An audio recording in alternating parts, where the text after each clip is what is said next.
अच्छे दिन की लूट ने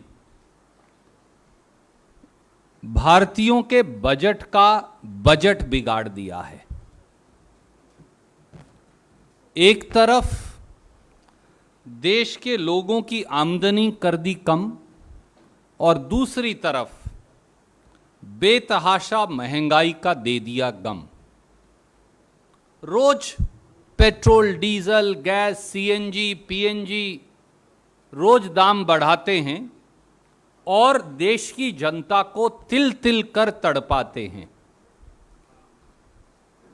जिस भयानक गति से, जिस भयावह तरीके से लोगों की जेब काटने का धंधा भारतीय जनता पार्टी और मोदी सरकार कर रही है, उससे आज साधारण जनमानुष, गृहिणियां, गरीब आदमी, मध्यम वर्ग, नौकरी पेशा हर घर पीड़ित है।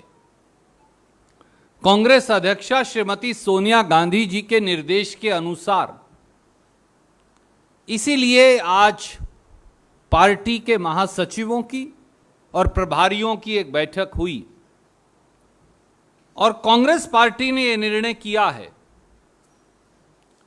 कि कांग्रेस महंगाई मुक्त भारत अभियान चलाएगी 3 चरणों का।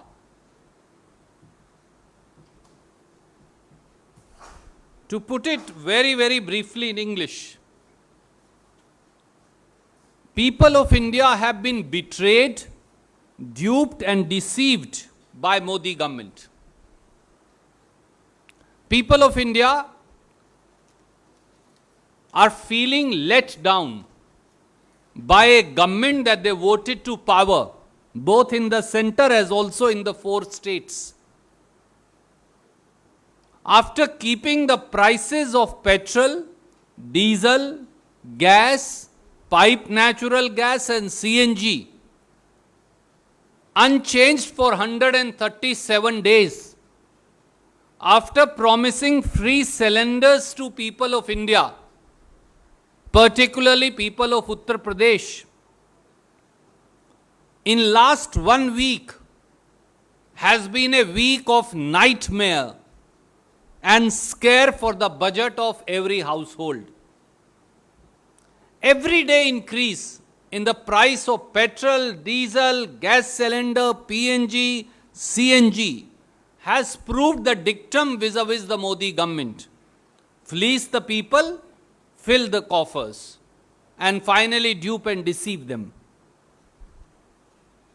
साथियों, मोदी सरकार ने आज पिछले 5 दिनों में चौथी बार पेट्रोल और डीजल के दाम 80 पैसा प्रति लीटर प्रतिदिन बढ़ाए हैं। 5 दिनों में पेट्रोल और डीजल के दामों में 3 रुपया 20 पैसे प्रति लीटर की बढ़ोतरी हुई है। कुछ चौंकाने वाले तथ्य इस देश के समक्ष रखना अब देश की भी मजबूरी हो गया है।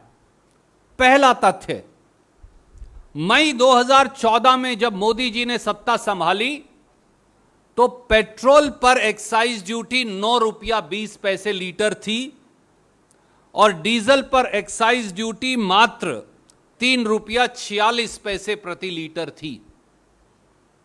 पिछले 8 सालों में मोदी जी ने डीजल पर एक्साइज ड्यूटी 531% बढ़ाई है और पेट्रोल पर एक्साइज ड्यूटी 203% बढ़ाई है।